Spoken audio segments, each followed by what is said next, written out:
And I always tell people as a word of advice, do not take advantage of your customers. Do not take advantage. That's a thing of the past, especially with, companies trying to charge a ridiculous amount for something. We've always been honest. That's what keeps us busy is just being honest with our customers. And I have no problem showing them what I'm working on or showing them the bad part and all that.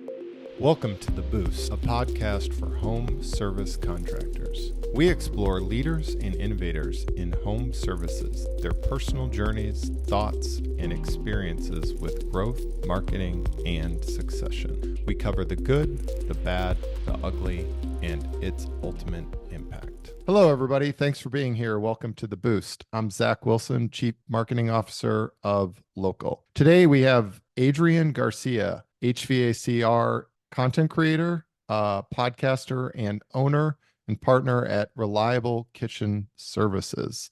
Adrian, thanks, bud, for being here. Appreciate your time. Yeah, man, I appreciate you having me on the show here, and can't wait to talk. Let's just start off. Let's tell everybody about where you are, where you came from, your upbringing as a kid, growing up in a home services family under the wing of your father, etc. Well, I will say we're not a home service company, or it's never been what we do. I had a dad who was an electrician, got into the food service industry, and I remember long night shifts, crazy hours, stuff like that. He's always been in the trade. So I grew up around it, kind of knowing about it. I was somebody that was into sports a lot, outside a lot, couldn't sit still. So the writing was on the wall as far as like what I would do when I would get older. I always admired like what my dad did. He could fix anything. He could provide for us. I never had a rough upbringing. Like I grew up in I wouldn't say poor, but a low income area. I went to a decent school, stuff like that growing up. But like my dad and my parents always made sure that all three of us, because I have two brothers, were taken care of. We always had new Right. clothes, we got fed right, anything. We're borderline spoiled sometimes, all that was provided to us. And it was my dad, my mom too. She worked hard too, but my dad working late nights, not seeing us sometimes. And Yeah. that's the way I grew up. And like I said, I was always active and out and about. I like tinkering with stuff too. So just later on, I was able to get into it because of my dad. So I guess that's something I introduced wrong because you are commercial, not home services, right? Even with my dad, like I said, electrician, food service industry, that's all commercial based. He's So always been commercial. that's all Yeah. I've known. Yeah. Yeah. Everyone is home services. So that was just a slip up on my part. But so how did you guys get from electrician to now where you are now? That was a cool thing that I got to see when I was a little bit older, because that transition was right around the 2000s, right before I graduated high school and stuff. I've always known him to do these odd hour jobs, electrician, like I said, working at hospitals and different places like that. And then he got an opportunity. My dad is best friends with everybody. He's very personable, and that's something that I had to learn from him because I wasn't when I started in this trade. And building relationships and networking is so important, and I've learned that Yeah.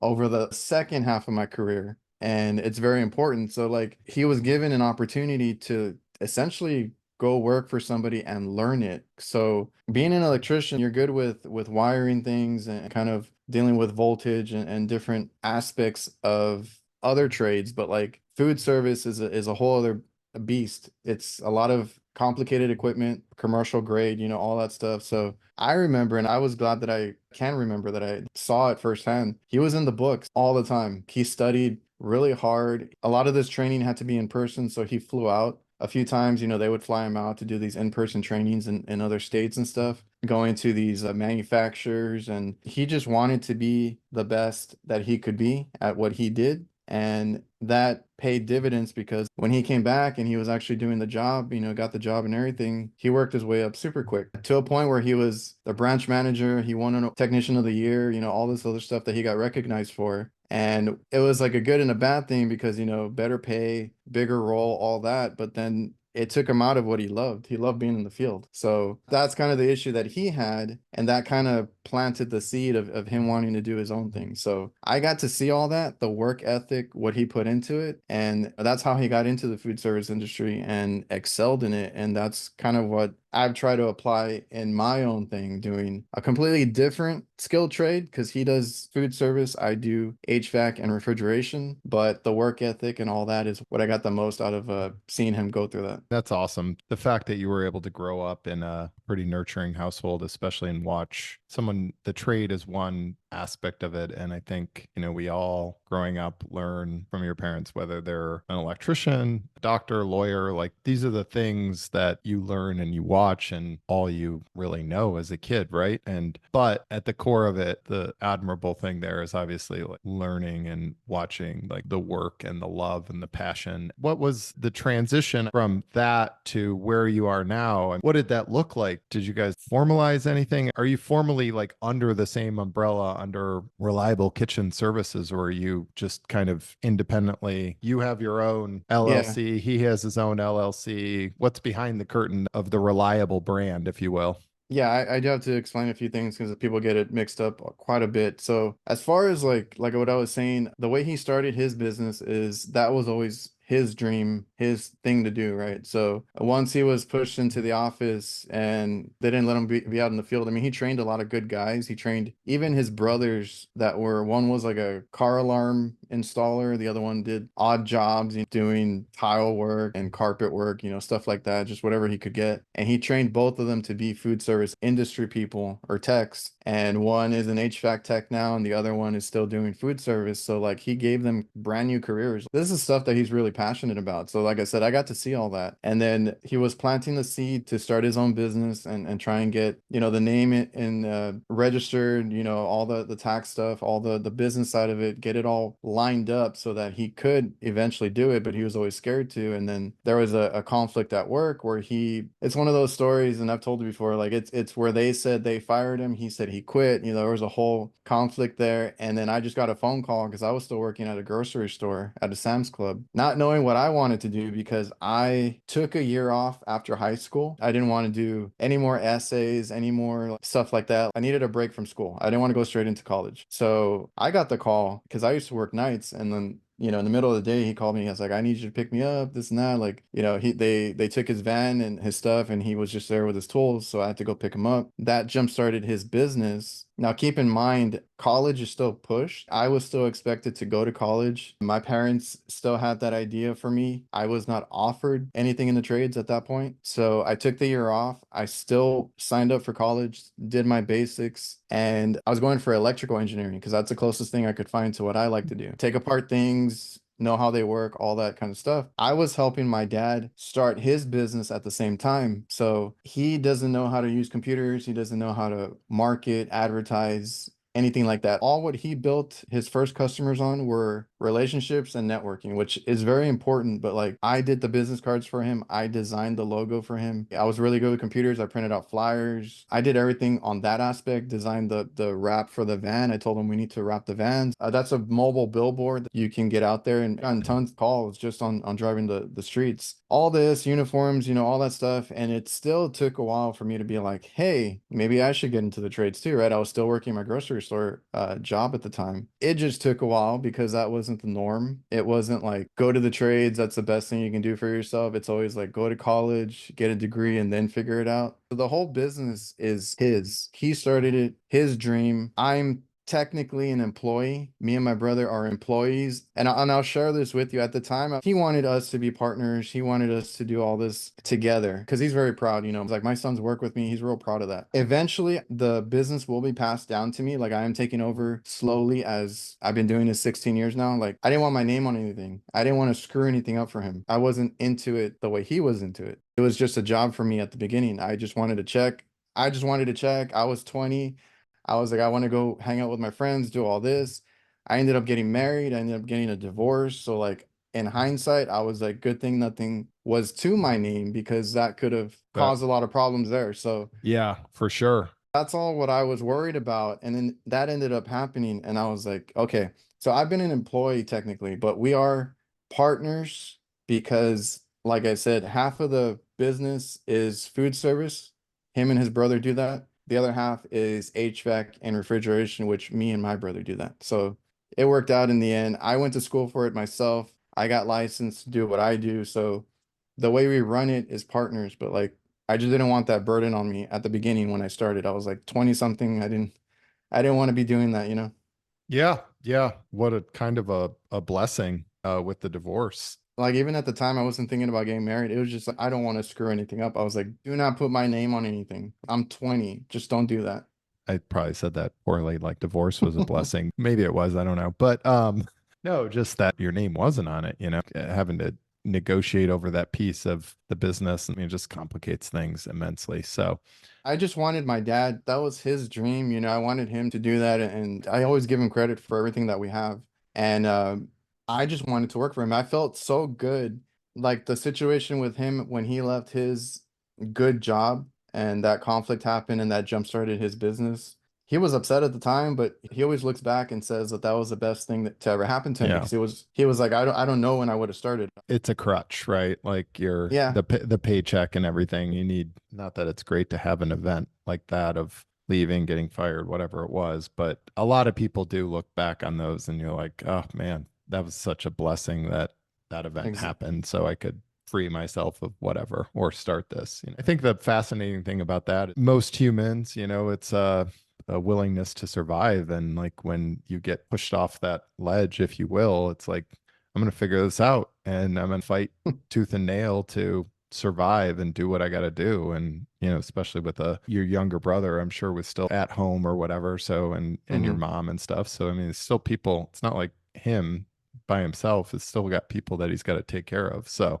that's a good segue then just into, the future. And it sounds like it's, as you said, you're an employee currently in terms of the legal status. How old is your dad?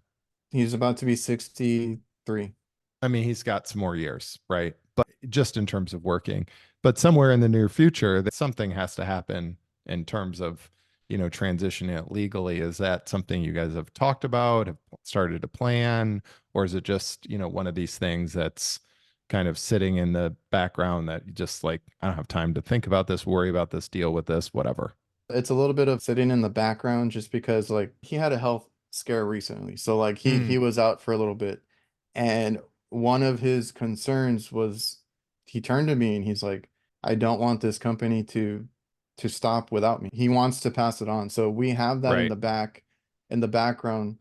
And I told him, I'm like, don't worry. Like, I do want to take over. It's just I like having him there. I'm gonna be honest. I like having him there. I love, he still wants to be in the field. It's hard to get him out of the field. He's one of those workers. My grandfather was the same exact way. Did it till he couldn't do it. He was a mechanic and he worked for the city fixing stuff too, and just did it till he couldn't. And I feel like I might be the same way too. No, and I told him we've always talked about it. I will take over the company. It's something that I'm passionate about too. And someday, hopefully, one of my kids can take it too. That's kind of where we're going with that. Yeah. Everybody's different, whether your goal is to, build the next $100 million HVAC Yeah. company and sell it for, millions or whatever, or, transition it to, like I was telling you a story about someone else we had on that transitioned it to, their dream was literally to build a company and then pass it on to the employees. So it became an hmm employee owned company. And this is what makes the world go round, right? Like everybody has different dreams and aspirations, and your legacy is whatever you want it to be. And that legacy, for your father is sounds like is to, build a viable company that he can then pass off to you and you to your kids and so on and so forth. And that's awesome. Like I said, his dream, his vision, all that. I'm just thankful every day because I genuinely love what I do. Like I'm out there every day. Some days, like today, I'm in the office. I have to do the paperwork, the whole billing aspect of it. I take care of that for him. Quoting, billing, office work, emailing sometimes, I've already had my hand in that part of it. So like the transition will be somewhat easy when that does come about. But like you said, the legacy, like I'm thankful for it like every day. It's something that I really love doing. And if we can just keep it going, that'll be great. I do have buddies that now doing, being online, meeting different people. Like I've met people that have sold their companies, go that way, build it up, sell it. I have a buddy that actually bought one with his friend and they bought a company. They're making that work. They already have their customers and they're building that up and then they're getting ready to rebrand it themselves. So like there's different ways to do it. That's Oh the great yeah. thing about it. Yeah. Like it's just however you want to deal with it. Pros and cons of all of these things, right? Like Hmm. the pro of your buddies buying a business is there's existing customers, there's existing cash flow, there's existing processes. The con, Yeah. the brand isn't what they want. So they've gotta scrap all that and rebuild that. But like, the con of starting your business from scratch is you have no money, you Yeah. have no customers. It's Like, I'm you know, always I'm always intrigued to hear those because like I said, now I talk to more HVAC people across the country and it's like, why did you do this or why did you do that? I always right. love hearing about that because like we're a small family business and like I said, we plan to pass it down. So that's the way we're going about it. But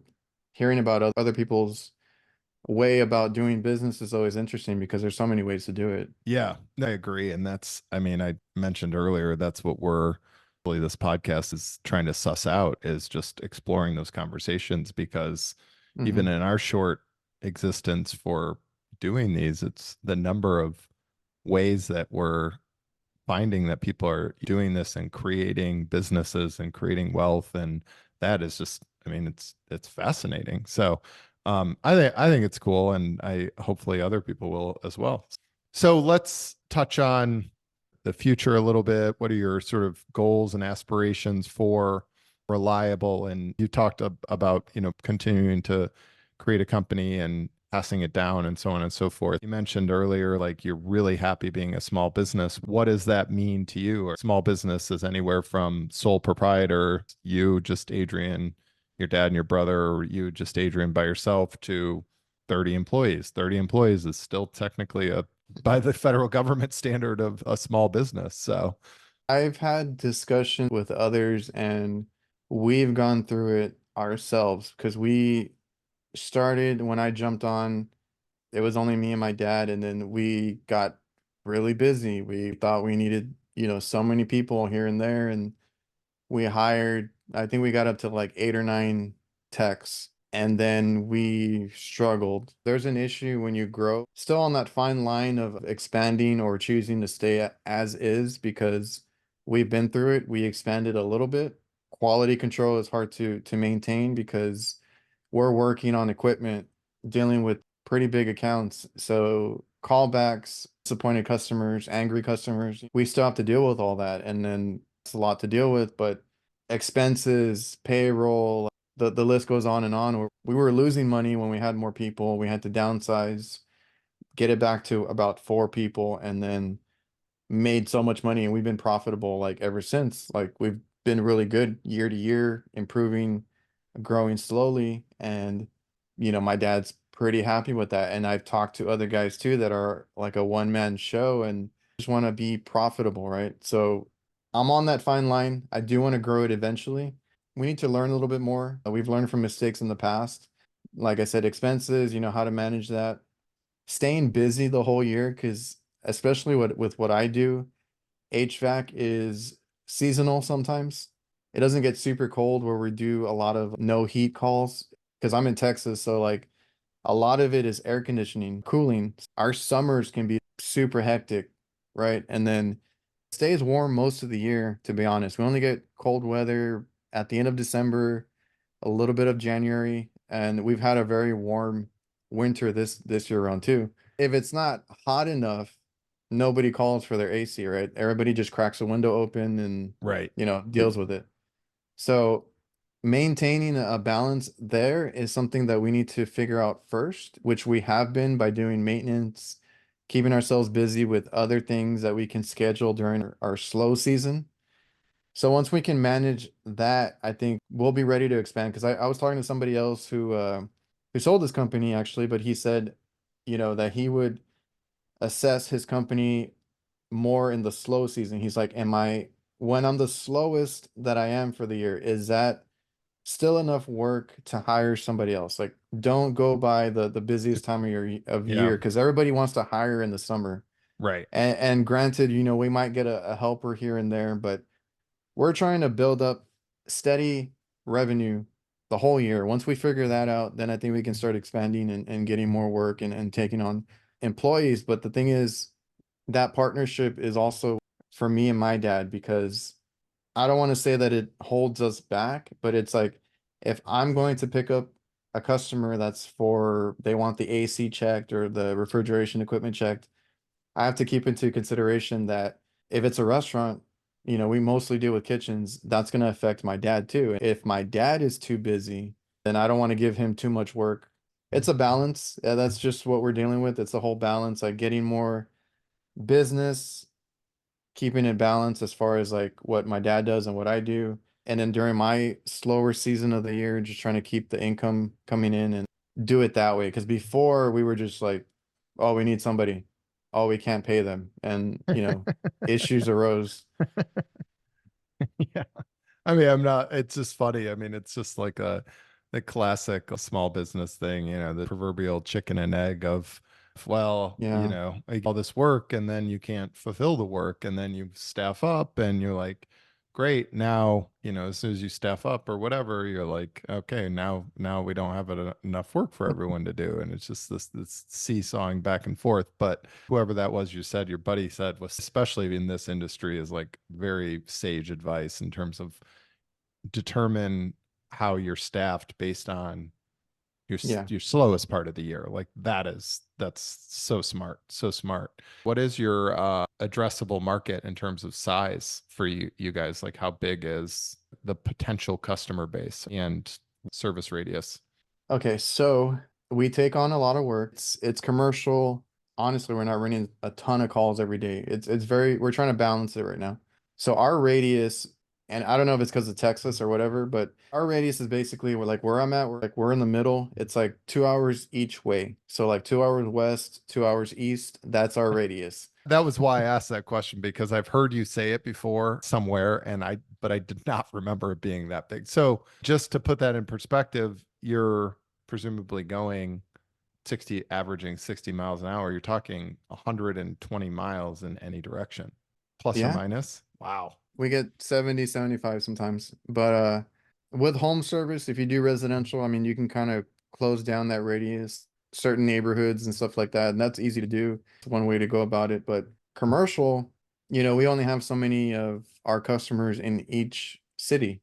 Every city we might have two or three customers, and then we got to go to the next one and so on and so forth. So like accounts that we have, so we do commercial. We have a hospital that we've had since we started. My dad great connections there. They've always given us work, and we actually had another hospital at one point. We didn't keep that one, but the hospital that we do have has a bunch of those ER care centers, places that are Hmm. scattered around the Urgent, city, urgent care. urgent care. So Hmm. we have those too. So right now they're having us do maintenance on like ice machines and different types of equipment, and we got to do all these locations, right? So that's one type of account we have. The other types of account we have is fast food chains. So like one customer gives us 20 stores, another customer gives us another 20 stores. That's how we keep busy and then having all their locations to Right. service. So, and you'll see it more in commercial where you have to drive out an hour here. Sometimes it's 30 minutes here or whatever it may be. Half of our day is driving. So like Yeah. when people ask me or they talk about residential home service and they're like, we're running like 10 calls a day and this and that, and I'm like, that's fantastic, right? Great for you. I'm running about 3 to 4 calls a day, but like I'm driving in between a lot. So it's all billable time, you got to work it into your invoicing, your Right. structure of how you get paid and all that. So all that's factored in, but like I run a few calls a day, and that's why some people are like, that's nothing. And I'm like, well, you don't understand. Like sometimes I got to drive Yeah. 2 hours one way, 2 hours another way, and then that's my day. We just finished 22 ice machines at the hospital, and they added another five for the urgent care locations because we didn't have those on our list. So that kept me busy for a couple months, and then just got the notification on my phone that our AC maintenance is due now. So I have the one of these fast food chains that has like 20 stores. I'm gonna be jumping around for the next month or so, dealing with that and keeping myself busy there. So the maintenance agreements are great. Like I said, that helps us in our slow season. I know people in my industry hate doing them, but I find them boring too, but it's steady income. Reality is, especially for a commercial business, fast food, right? Like if your Yeah. AC is not working, but like if you're not doing those, like that gives them peace of mind, right? And if someone's AC is not working, a fast food place, whatever that customer is, like nobody's going in there. They probably can't even work. I've seen the ACs go down in the kitchen where some places they take a little longer to call. I get there and the cooks are sweating like crazy and it's like, please help us out, right? Yeah, right. And that's one thing when the workers are affected, but then the dining area stuff, I've had customers call me for their dining AC. Please, can you hurry and get over here? We have customers walking out. Like nobody wants to sit Yeah. down and Yeah. eat. We're losing money, this and Right. that. So, that's why I love what I do. It's a good business to be in because I've always thought of it on the business side. Like there's always going to be a need for air conditioning and refrigeration because on the refrigeration side, I get those calls and we've tried to mitigate it a little bit better now to where I'm not working crazy hours or anything like that. I've had weekends off now, so that's great. That's a part of like the ups and downs that you get in the beginning, getting all that sorted out, and now we can kind of reap the benefits of that. But refrigeration, the same thing. They have product, meat, food, all that Yeah. stuff is gonna get thrown away if you don't get there and fix Yeah. it. So Yeah. Super, super costly. Do you do grocery stores and stuff like that or no? we used to do like meat markets and Mm. school districts, things like that. So I've never been at the supermarket level. Like I can imagine at Walmart, places like that. If their freezer's not working, they're in panic mode, I'm sure. But Oh yeah. And I'm sure the uh, window is like super short for, especially in that example. They don't have the thresholds to like mess around with, a mm. meat fridge going down. It's like, all right, we just have to throw this all out. It's just not worth the risk. So And yeah. I feel so bad when I go somewhere and they didn't know that it was not working overnight or something like that, and they're tossing out a ton of food because it went Ugh. bad. Yeah, that's brutal. Well, this is a good segue. I missed this post somewhere along the line fairly recently, I think. I don't know if you know where I'm going or not, but one of your bigger views comments was the TED meme when the customer searches on Amazon for the $2,000 capacitor you just put in. I have to put sometimes in the caption, guys, this is just a joke. Like I don't charge a ridiculous amount of for these little parts, because and I always tell people as a word of advice, do not take advantage of your customers. Do not take advantage, that's a thing of the past, especially with, companies trying to charge a ridiculous amount for something. Like we've always been honest. That's what keeps us busy is just being honest with our customers. And I have no problem showing them what I'm working on or showing them the bad part and all that. So that meme was just a joke that I've kind of talked to with my buddies, right? It's like you can't do that now. You can't do things like that because in the homeowners, and I get it too in commercial, they'll ask me what was the wholesale price of this or that. So that whole meme was just customers can look up prices now online and see Right. like, oh, I found it on Amazon for this amount. But as far as like me doing the meme, it's one of those things, I guess you can call it like a marketing strategy, get people talking. That's kind of where that comes from. Right. And Right. It worked. It was what? I've had a few of those that have hit really well when it's like, you're kind of calling out these things that happen in the industry, but there's always bad apples. There's nothing you can do about it. we'll post it in the show notes and maybe even insert something. But like, I mean, it was good conversation, and I think there's not being the service provider here in this space. Obviously, I think of this from the consumer side of it and perspective. There's still that thing of like people don't appreciate, which is you have to have like whatever goes into that, the diagnostic tools to get to the point where you have to figure out that, $2 capacitor was out, the training that goes into that, and the time. Let's just say this was 2 hours away, right? Like round trip, you just spent 4 hours in the car. So it's more than like, yeah, this is a $5 part, but everything else, the fuel, the train, all that stuff that goes into it. And it's like, yeah, okay, well, there's that side of it. And consumers are more savvy now, but it is still unfortunate. I get a little bit sad that people still diminish the value of the training and the knowledge to get to that point. Somebody has to know how to figure out what's wrong, even if that part is a penny. Like there's time and training, and it's no different than going to the endodontist, right? Because you have a root canal and Mhm. they're charging you $5,000. I don't know what the number is for a root canal, just as an FYI, but let's just say, $5,000 for a 30-minute procedure or a 2-hour procedure. Like 5,000, this person's Yeah. making $2,500 an hour. Yeah, but they went to school for 10 years to figure out how to do that. And they have this super expensive equipment and so on and so forth. And it's just, but somehow the tragedy here is that, and similarly, like a heart surgeon, and my God, I was in surgery for 3 hours and it cost me $50,000. It's like, again, like all this stuff takes training, expertise. And the tragedy here, I think, in conversation, which was revealed a little bit in conversation here, is that there's still in the marketplace, from a customer side of it, there's not an appreciation, not as much of an appreciation for the difference between a doctor, an endodontist doing a root canal, a heart surgeon, and an HVAC person. I guess just misnomer out there that was like, oh, anybody can do this. It's like, yeah, but they still have to go to school. They still have to learn this. They have to apprentice. You have to different trades. You have to get a license. And yeah, it's not going to school for Yeah. 10 years. And if anything, that was a good conversation starter because I was trying to respond to as many comments as I could until like I just couldn't keep up anymore. But 50,000. I told the people in the comments too, and if you're that mechanically inclined, that advanced that you can do it, try it out. I will say though that I did hear a story of somebody that they were a technician, a homeowner wanted to buy a part off of them, like a capacitor.